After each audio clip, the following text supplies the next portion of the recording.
Salve, io sono Jacopo, in arte Fralapo, ed oggi ti mostrerò come riparare gli errori del disco rigido. Dopo aver aperto l'Explore risorse, fai clic con il tasto destro sull'unità che vuoi correggere e seleziona Proprietà. Nella scheda Strumenti fai clic sul pulsante Controlla per avviare la verifica dell'unità.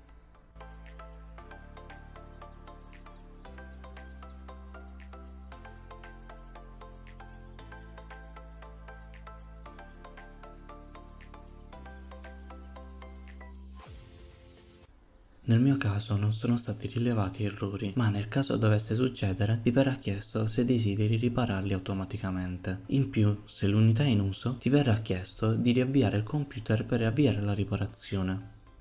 Un secondo passaggio facoltativo è quello dell'ottimizzazione e della frammentazione dell'unità. La deframmentazione è un'operazione che aiuta a organizzare i file sull'unità in modo che il computer possa accedervi più rapidamente, mentre l'ottimizzazione consiste nell'analizzare e ottimizzare l'unità per migliorare le prestazioni del computer.